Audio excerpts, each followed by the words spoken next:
Nah, Oke, teman-teman jangan lupa untuk patuhin prokes, stay at home, ya.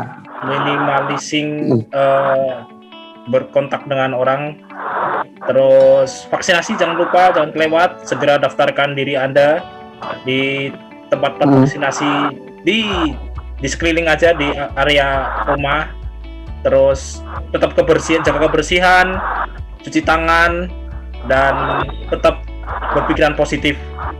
Terima kasih Mas Yan. Ya, sip.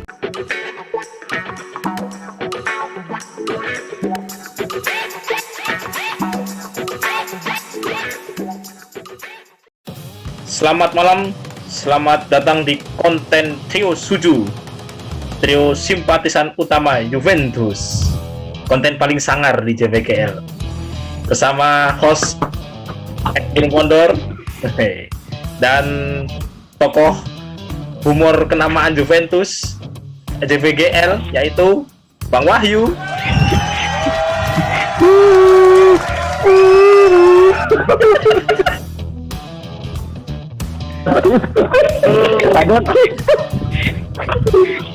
Garui.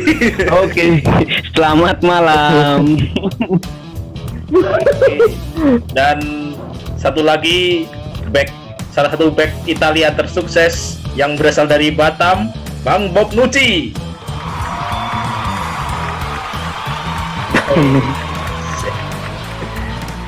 Cuan kayaknya nih Bang.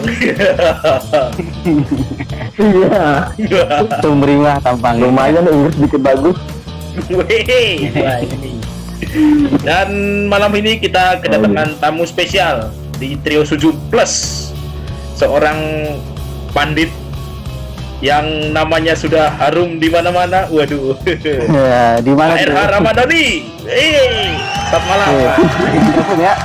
Gabung ya abang-abang. Mantap nih. Silakan Mas. Makin berbobot bahasan kita semalam ini. Oke. Malam ini kita akan membahas tetap ya Euro 2020 yang sudah masuk ke tahap final dalam hitungan hari ke depan. Tapi sebelum bahas final, kita ya nostalgia dulu lah ke belakang hari kemarin. Sebelum masuk final, ya ada banyak momen yang terjadi, ada pertandingan-pertandingan seru, kejutan. Kita akan bahas dikit-dikit. Ya, kita akan coba refleksi beberapa kejadian yang paling memorable lah, yang mungkin akan bisa diingat di masa-masa mendatang. Mulai dari Pak Eha dulu dah. Kira-kira momen berkesan selama babak penyisian sampai sebelum final nih apa Pak? Apa yang berkesan ya? Ya banyak sih Mas Yan, karena ini menurut saya ya Euro yang paling kompetitif ya.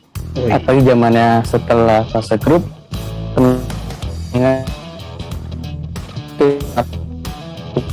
skor sisanya itu angkanya tipis-tipis sampai penalti sih. Momen menariknya mungkin ya Eriksen waktu fase knockout. Ada juga gol bunuh diri ya Szczęsny, seperti itu sih. Template banget golnya.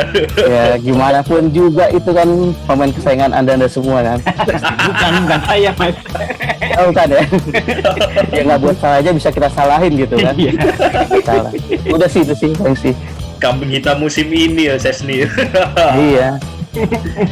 Untung bukan negara Italia kan, bahaya deh. Bang Wahyu dulu dah, yuk. Momen memorable sama ya nggak jauh beda sama Mas Era.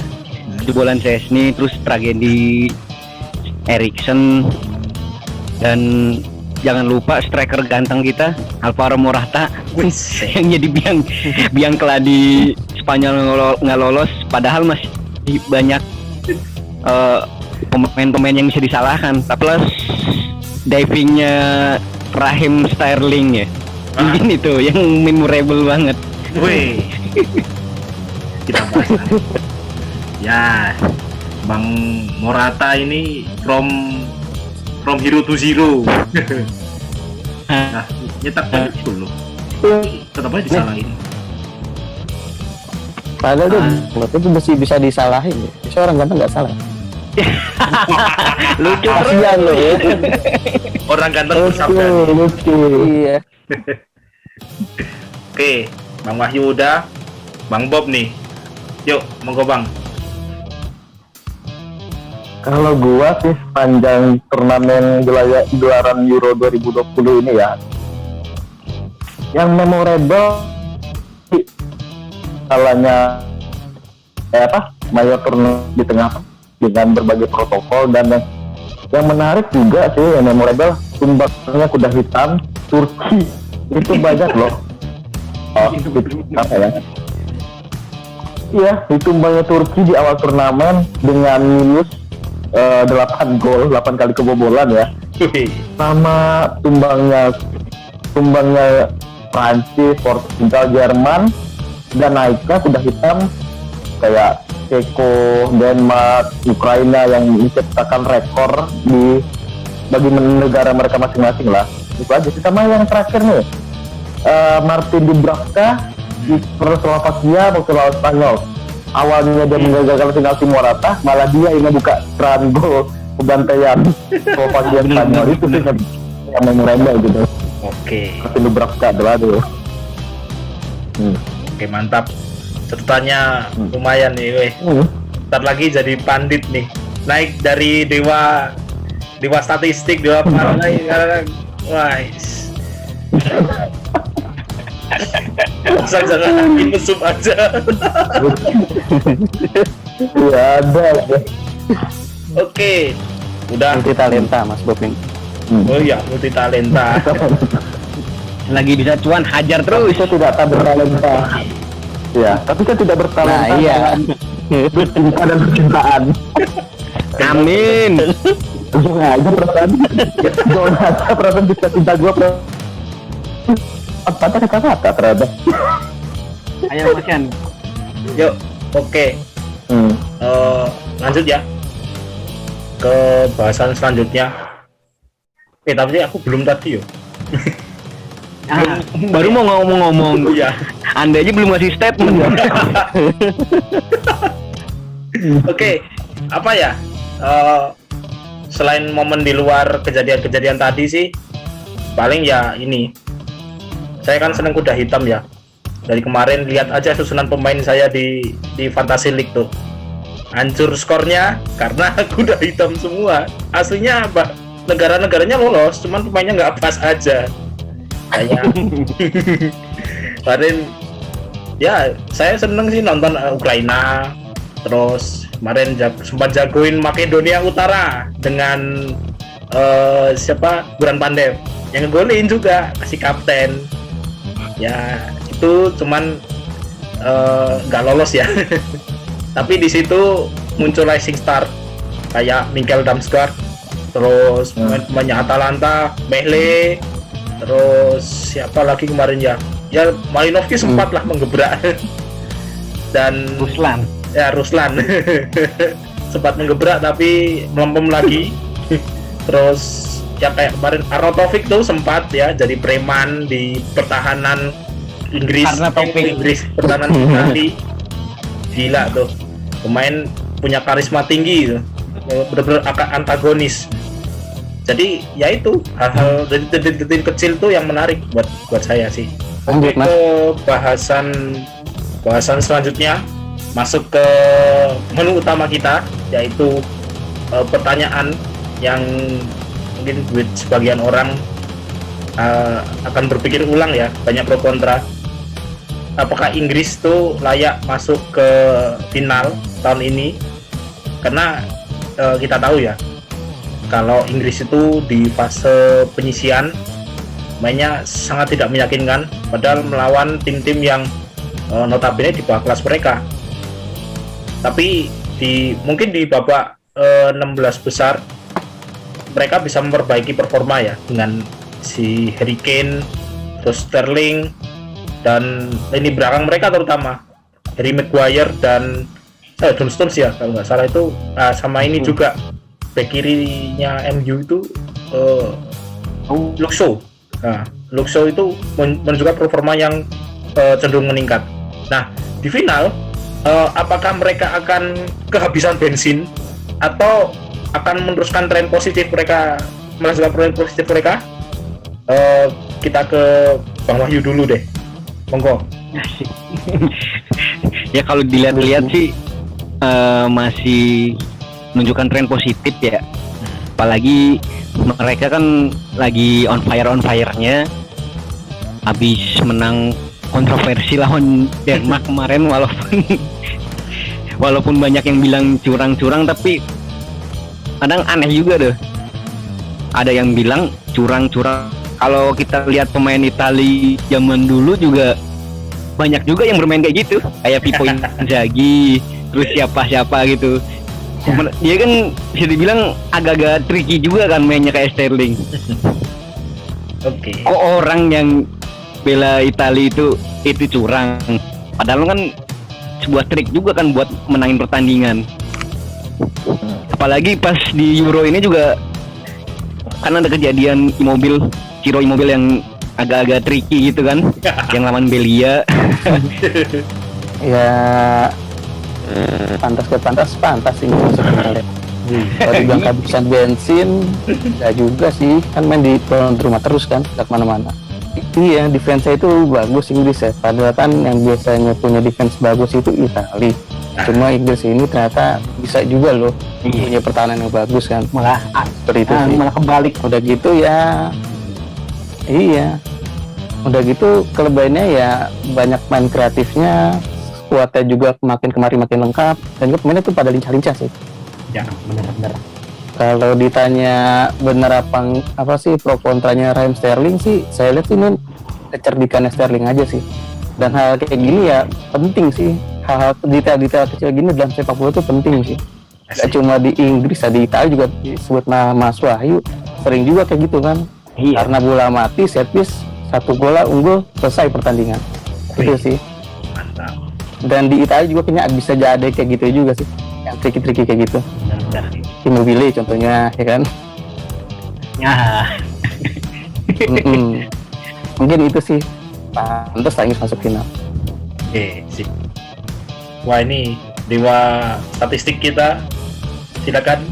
Bang. Udah kayak dosen lama-lama. Biasanya botak itu. Kalau gue sih ya,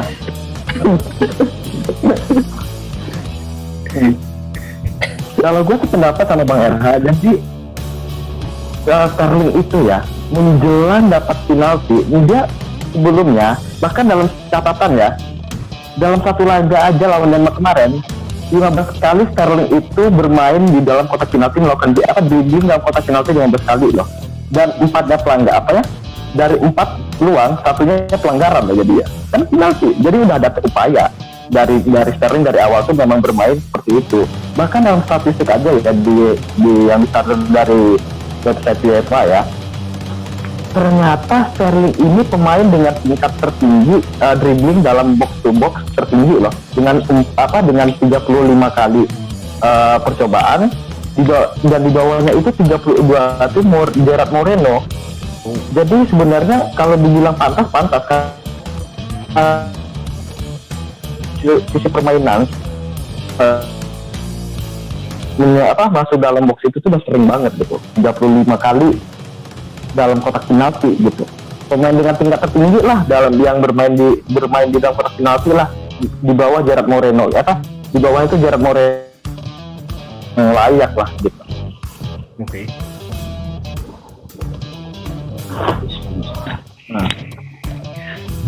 Apalagi kedalaman skuad Inggris juga bisa dibilang lengkap sih. Kalau di Italia kan masih agak-agak jomplang. Dari back kiri aja Spinazzola, kelar Spinazzola cedera, belum ada yang span dan gantiin. Back kanan Florenzi, di Lorenzo menurut saya sih masih agak kurang ya. Dia masih gugup banget. Nggak tahu kenapa, apa mungkin karena di klub juga jarang ikut turnamen besar. Oke. Donnarumma sementara sih masih oke. Kalau di Inggris kan paling yang agak jomplang itu cuma di kiper. Nggak tahu kenapa Inggris tuh dari dulu tuh dari David Seaman, David James, Robinson, sekarang Pickford sih. starter tim aja Pickford aja di klubnya aja mediocre. Iya, Everton. Siapa yang kiper ya? Pickford ya. Terus kalau nggak Pickford ya kipernya MU itu siapa? Lupa sih namanya. Henderson. Dean Henderson. Henderson juga di MU udah jarang main kan, kecuali Henderson masih di Hampton atau dia kan masih. Nah sekarang pindah ke MU ya maaf masih ada David De Gea. Oh iya. Itu Spanyol tuh juga heran loh. Ada De Gea tapi mainin siapa? Unai Simon. Iya. Waduh. Kalau untuk Spanyol sih menurut saya karena skema mas. Oh skema. Kalau De Gea kan bisa dibilang itu kiper model lama, nggak bisa ikut build up bantu serangan, build up serangan. Kalau Unai Simon kan kiper yang model sekarang, apalagi cara mainnya Spanyol kan tiki taka banget. Secara nggak langsung kan kiper harus ikut berperan aktif. Oke, mantap. Iya. Dia belum bisa kayak gitu. Di kayak era Conte lama 352 bola itu pertama di antara Chiellini atau Bonucci gitu kan. Soalnya mulai serangan tuh dari bola nggak tenang ke tengah, kasih oper dulu di clear. Misalnya kalau masih di oper dari bawah dulu dari line pertahanan gitu. Seperti itu. Albert Moreno aja itu bisa dalam kotak penalti lah, pemain yang paling aktif di Spanyol gitu. Kedua tertinggi di statistik selama Euro ini ya. Nah kalau menurut Mas Yan saya itu kayak asli di kota. Menurut Mas Yan sendiri pantas nggak Inggris masuk? Kalau bilang pantas harus yang lain dong. Masa pro semua? Oh saya jelas kontra dong. Gimana ya? Dari kemarin dah yang lawan ini sih Denmark kemarin ya. Ya gimana sih kalau saya kan lihatnya dari lebih ke proses dan ini ya hasil sih. Ya kayak kemarin gol bunuh diri, oke lah mereka menyerang. Kayak mereka tuh kayak Spanyol lah. Mereka menyerang menguasai pertandingan tapi golnya ya dapat gol bunuh diri. Terus main dapat penalti. Ya mohon maaf di ke pertandingan penting ini nggak bisa mengandalkan keberuntungan. Luck doang tuh nggak cukup karena faktor-faktor mental, terus kepercayaan diri sama ya apa yang mereka bangun, performa yang naik terus. Kayak Italia lah, kita bandingkan sama Italia lah. Italia lihat aja strugglingnya, konsistensinya, terus skema meskipun mereka bongkar pasang ya kayak si Verratti belakangan dipakai menggantikan Locatelli, terus kayak Spinazzola yang cedera terus digantikan Di Lorenzo sama Emerson, tapi mereka udah nemuin satu pola permainan yang kayak padu, chemistry-nya dapet. Terus kalau di Inggris ini kayak kemarin kan ya praktis cuman kayak gol-golnya bejo semua. Mohon maaf nih. Terus berarti Inggris termasuknya main pragmatis Inggris di sini. ya iya dong, mainnya ya asal dapat aja, mutar tapi dengan usaha mereka tetap aja berbuah hasil memang iya. Cuman skema-skema yang seperti itu tuh nggak bisa ngadepin buat ke final gitu loh. Di final itu pikiran kami atau pikiran saya adalah suatu pertandingan yang ideal. Jadi taktik versus taktik, skill versus skill, mental versus mental. Luck itu di belakang itu gitu loh. Jadi bagaimana kalian memenangkan pertandingan itu faktor-faktor yang ada itu harus utama. Tidak hanya kamu menang pertandingan karena apa? Bejo atau karena luck. Itu Itu nggak bisa kayak gitu terus. Kira-kira gitu sih. Anda lupa dengan juara dunia Prancis. Mereka kan juara dunia karena faktor keberuntungan nih. Ya sekali doang. Ya pas di situ doang. Yunani fighting spirit. bener. Oh iya. Nah, kemarin Denmark tuh fighting spirit loh.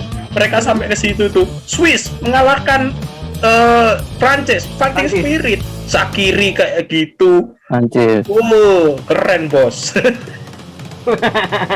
Kalah skill, menang semangat.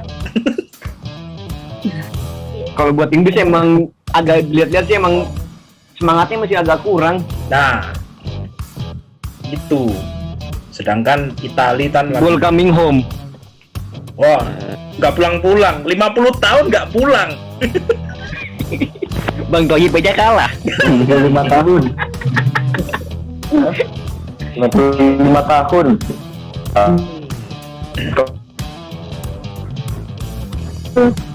Padahal Tapi gimana di ya? London Kalau nggak ada dibilang Inggris, kalau gua sih Inggris layak. Kalau kalau gua ngelihat ya pada saat melawan Jerman, Inggris berubah banget ketika memasuk itu lebih ke counter serangan balik dari lawan Jerman, lawan Ukraina, dan akhirnya karena perubahan permainan Inggris yang dari kita anggap pragmatis lebih ke counter attack sekarang, akhirnya menempatkan Sterling sebagai pemain dengan dribble terbanyak loh selama Euro, dan Josh Stone apalagi yang pemain apa tuh Rich James ya, tingkat akurasinya tinggi itu. Makanya kalau dibilang pragmatis sih gue nggak setuju sih, karena Inggris pada saat melawan Jerman dia lebih ke counter attack gaya bermainnya ya. Karena Gareth Southgate sadar kalau bermain pragmatis dia bermain untuk untungan, akan bermain untuk untungan. Sedangkan liga ya sistemnya pas knockout seperti ini ya mesti all out, tak akan bisa mengandalkan keberuntungan aja sih gitu. Iya. Bagus bener Panditnya PGL. Catatannya lengkap sih. Catatannya lengkap bener. Cukup parah sih Bang.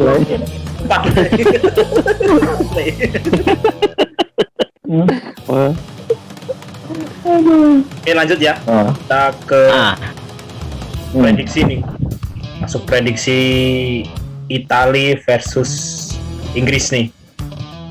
Kira-kira pertemuan dua taktik yang berbeda, yang satu incer counter attack ya, yang tadi sama cari bejo. Yang satu lagi mulai apa ya, kayak Italia yang bertransformasi menjadi Italia yang lebih modern. Tapi di kemarin sih kayak belum luntur ya, kayak kata nasionalnya belum luntur. Masih ada kok cara-cara bertahan, teknik bertahan juga masih ada. Cuman caranya Italia lebih modern, revolusioner. Nah, dua taktik ini akan bertemu di final. Kira-kira ada gambaran nggak gimana sih besok pertandingan seperti apa yang akan terjadi gitu? Pak RH dulu dah, monggo Pak. Ya, kayaknya sih bakal alot final ya. Karena ini kan final ideal Inggris sama Italia. Inggris tuan rumah, Italia juga tuan rumah sih. Ya, ke finalnya kan caranya kan karena gak enak juga itu kan. Seakan-akan tuan rumah panitia pertandingannya bakal ketat sih. Tapi kalau melihat gimana pertandingan, mungkin kalau lihat Italia itu kan yang high pressing, oke, bisa ngatasin. Ketemu tim yang berikutnya Belgia, justru Belgia yang katanya generasi emas malah main tuh garis rendah banget ya. Di main belakang terus selesai kan juga sama Italia kan, dengan gaya bermain yang beda juga lawannya. Ketemu Spanyol, Italia bisa dibilang udah selesai, matiku tuh dia, karena susah buat ngubah permainan. Dan Spanyol tahu cara ngentin Italia itu gimana, kunci pergerakan Jorginho-nya. Dan beberapa kali sih bola lambung dari Bonucci itu kemarin nggak sukses ya, apalagi babak pertama sih. Babak kedua boleh lah ini Itali yang sekarang transisinya itu lebih bagus sih. Ternyata bisa counter attack juga. Kayak gitu sih. Nah, kalau lawan Inggris nanti gimana? Kayaknya sih Itali bakal megang bola. Woi. Karena kualitas tengahnya Itali dan kualitas tengahnya Inggris. Sebenarnya Inggris kan ada Phillips itu tuh yang katanya Phillips. Pirlo, Kakak, Gattuso juga di sana. Ngeri itu ya kan. Aduh. Jadi sih kalau lihat Inggris yang lebih dominan main ke sayap, Italia yang bisa main di tengah, bisa dibilang Italia megang bola. Dan back sayap Emerson ini udah akrab sih sama Liga Inggris sih, harusnya sih tahu sih cara ngatasin pemain Inggris gimana. Kemarin sebenarnya Emerson lumayan bagus kalau sepanjang mainnya, cuman staminanya habis sih dia sih, nggak terlalu bagus. Ini nih yang kalau misalkan nanti masuk ke babak knockout, stamina kendala besar di Italia menurut saya sih. Oke, mantap. Sisanya 2 imbang lah. Wih, Bang. Adu penalti dong. Nah, kayaknya kalau adu penalti lebih ke Italia sih, Woi. karena Italia memang di kiper kalau kata saya sih. Donnarumma sama Pickford itu beda kelasnya. Walaupun Donnarumma nggak punya pengalaman di Eropa, cuman kalau kita lihat dia main dan Pickford main, jauh sih beda sih. Karena Pickford itu kalau passing tuh entah kemana, ya kapan nyampe, kapan enggak, kayak gitu sih. Panik sendiri lah. Oke. Ya mungkin nanti bisa kali ada blunder di situ. Waduh. Pasien.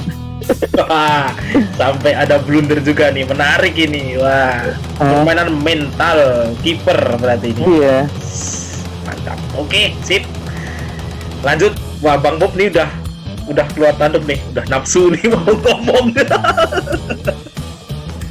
Bang Bob yuk. Kalau gue sih, Inggris boleh bermain di final, tapi untuk juara tetap Italia. Alasannya sih gue simple ya.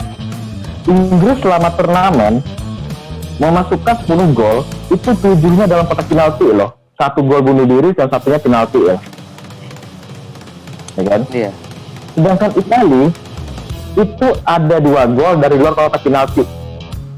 Yang gua catat ya, yang pertama Insigne Immobile. sama siapa tuh?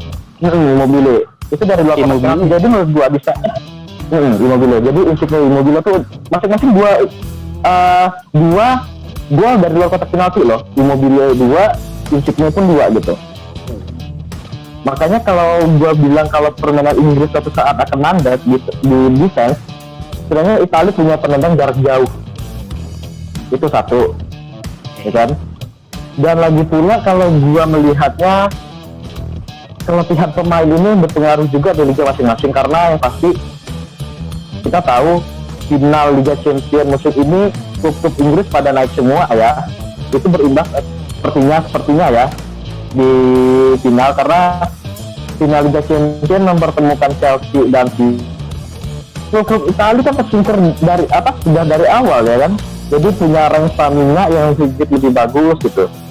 Dan hal-hal lainnya kayak di luar sepak bola, gue melihat Cristiano Celini Bonucci itu masih lebih baik daripada Cristiano Sterling.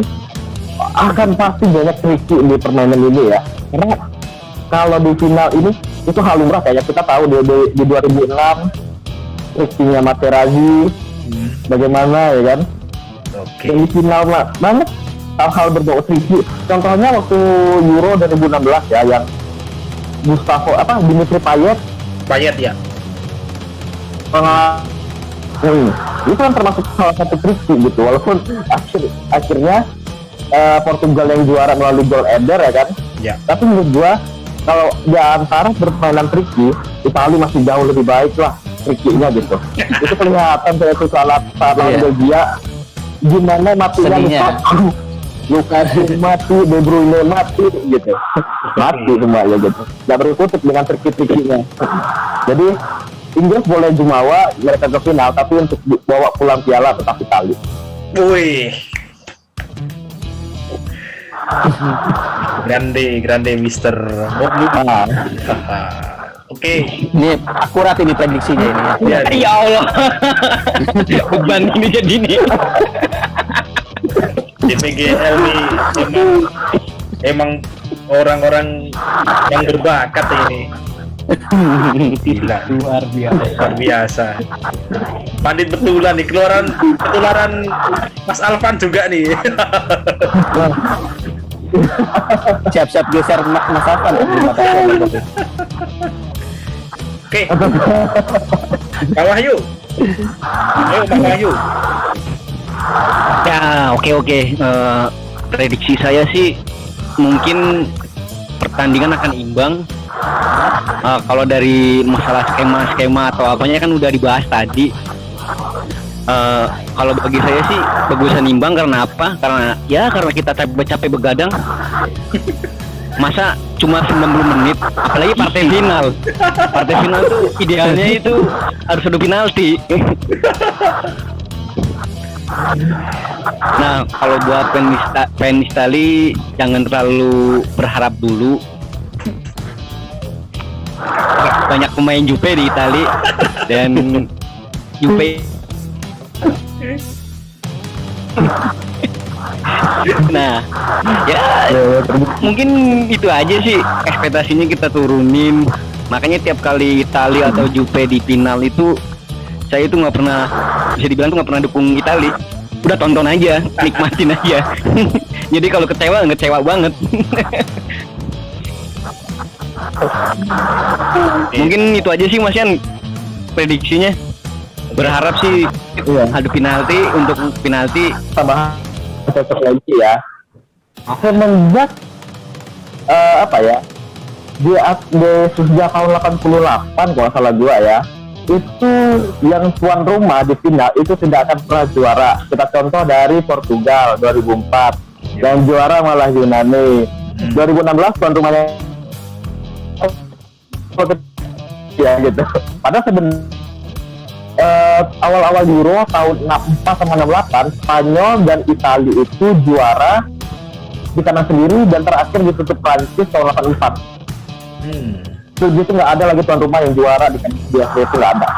Wih, faktor sejarah nih. Rekor pertemuan juga bukan Italia sih. Di pertandingan kompetisi resminya Piala Eropa Ya di Major League turnamen itu rekor sih yang berbicara. Kalau di benar. timnas itu emang sejarah tuh masih berlaku. Iya. Kayak kemarin sih, Iya. Meksiko sama Belanda ya. Belanda juga Armstrong itu Euro fantasi poinnya. Iya. Belanda. Nah, padahal Ceko Belanda dalam pertemuan mayor turnamen di pertandingan resmi ya, bukan uji coba, itu Belanda tuh nggak ada apa-apa yang ketemu Ceko loh ternyata. Itu ya, kalau sejarah negara pasti akan tetap dominan tuh, masih akan tetap itu berlaku. halo Mas Yan. Oke. Halo. Putus. Jangan bengong Mas. Bonucci. Nanti sambet loh. Lagi cosplay Bonucci dia. Ya, masuk kendala.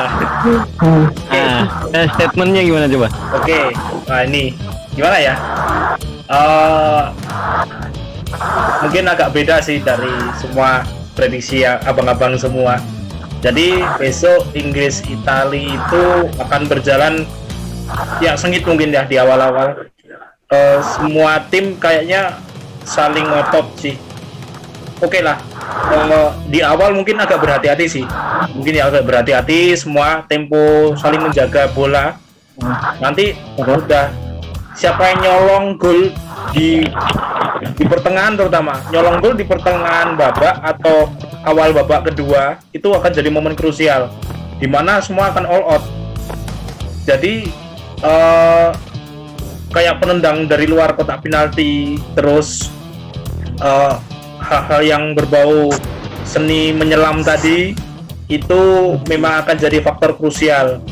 Nah, di sini saya melihat kayak Italia itu lebih punya peluang ya, terutama kalau serangan buntu tadi kayak tendangan jauh sih bisa, cuman apa ya, kayak faktor kejutan sih, kayak ini Chiesa, main-main cepat kita kayak Chiesa, terus mungkin Berardi ya, tapi belakang Berardi finishingnya mungkin nggak terlalu bagus.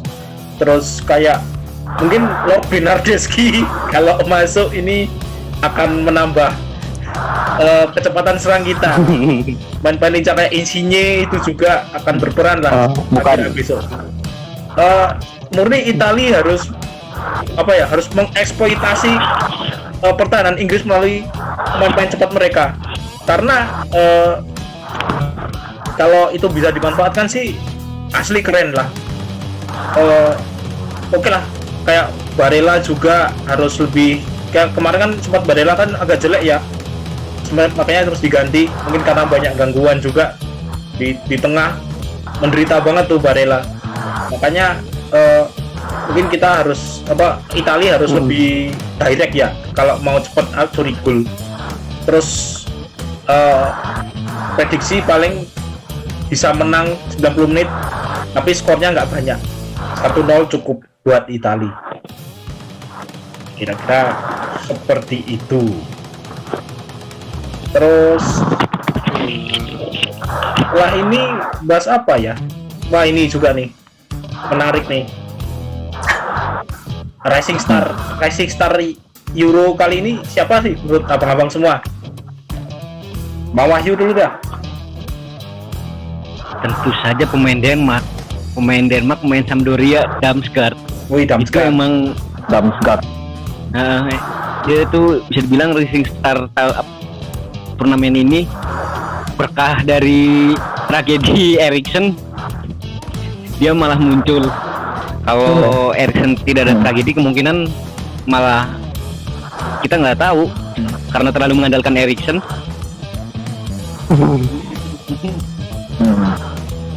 Yo, oke.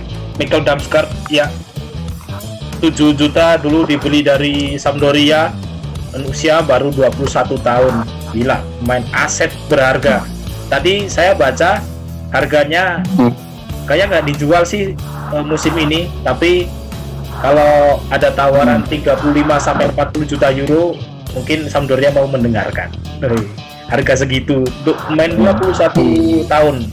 Mantap. Euro 2002 tahun. Oke, Bang Bob, Chiesa pun yang lanjut. Chiesa Rising gimana Star sih? kita- Rising Star kita di Euro 2002 siapa? Manchester. Chiesa. Oh, Chiesa. Oke. Dulu 73 juta loh. Naik hampir 100% loh, dari 40 sekarang 73. Gila gue bilang. Memang sih Chiesa kelihatan banget selama Euro, pace-nya kan terbukti juga selama di Juventus, pace-nya naik, memang bagus ya, semangat juang merebut bola, semangat membantu serangan itu memang kelihatan. Makanya nggak kaget juga rising star-nya tuh Chiesa sih musim ini kayaknya. Ditambah juga si Patrick Schick di luar dugaan loh. Patrick Schick ada di belakang. Bang, jangan maruk bang, satu aja bang. Iya. Kasihan. Ada jatahnya lagi. Keburu habis sih di waktu ini nanti di. Ada kayaknya mau jawab itu masalahnya. Keren sih. Lu parah lu Mas Wai. Padahal saya belum selesai ngomong tadi. Aduh. Iya sih Chiesa. Gue Oke. Chiesa. Federico Chiesa yang kata Bang Wahyu di siaran kemarin, kalau nggak ada Chiesa kita mungkin udah rebutan lolos degradasi sama Torino.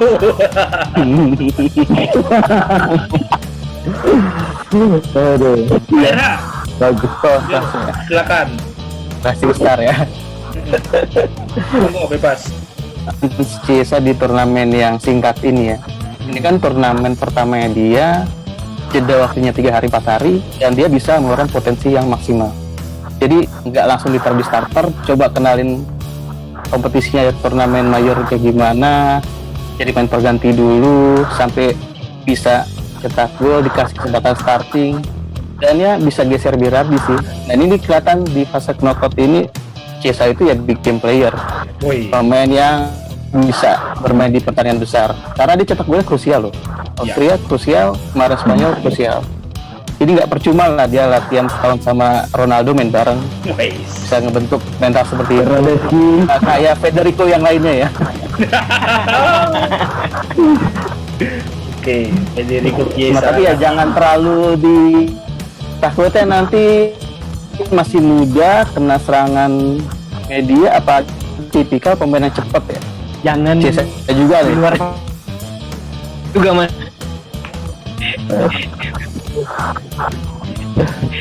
Nah, Kalau dari Mas Yan sendiri gimana?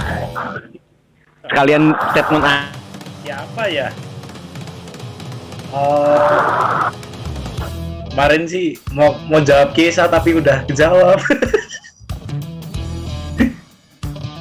Siapa ya? Paling kalau nggak si Schick ya, Patrick Schick lah kali ya. Boleh lah. Kalau ya Patrick Schick sih. Kemarin sempat lihat tim-tim udah hitam, ya paling produktif ya Schick. Kalau enggak sih backnya Belanda, Vincent Dumfries gitu sih. Keren sih kayaknya sebagai Dumfries. sesama back kiri back kanan ya, lupa lah. Kalau nggak salah back kiri ya. Vincent Dumfries tuh pokoknya lah sesama back ya. Saya kebetulan di tim kalau main juga back, itu performa yang keren lah, luar biasa. Iya bagus. dan kemungkinan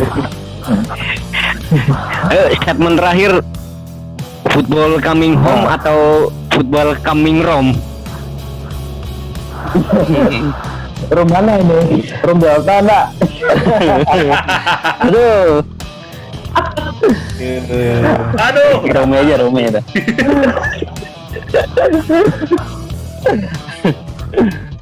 Harusnya sih coming Rome, tapi karena mungkin agak kasihan juga ke Inggris yang udah lama nggak juara. Bisa lah kasih dikit.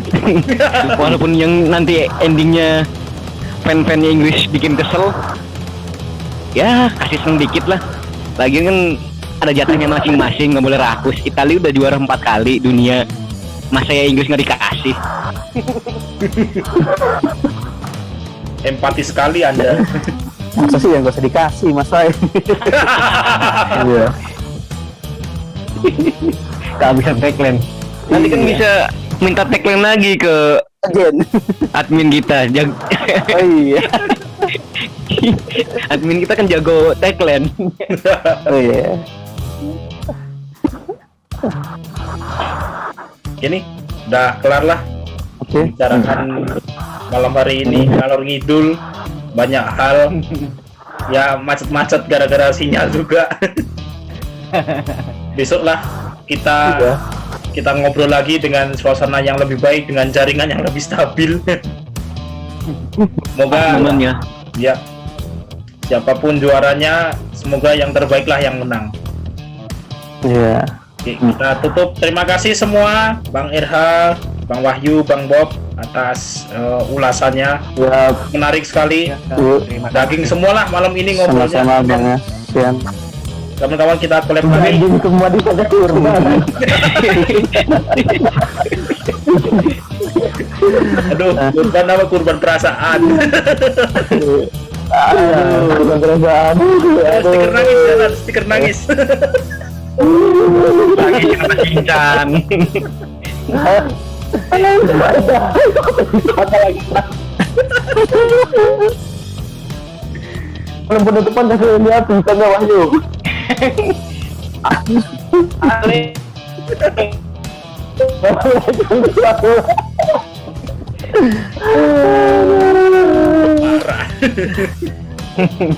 Parah. Aduh. Nah, tutup dulu Oke. segmen Rio Suju Plus pada malam hari ini. Terima kasih sudah bergabung. Selamat Ya, malam. terima kasih sudah diundang. Ya, Forza Juga Juve, semuanya. Forza JVGL. Porsche.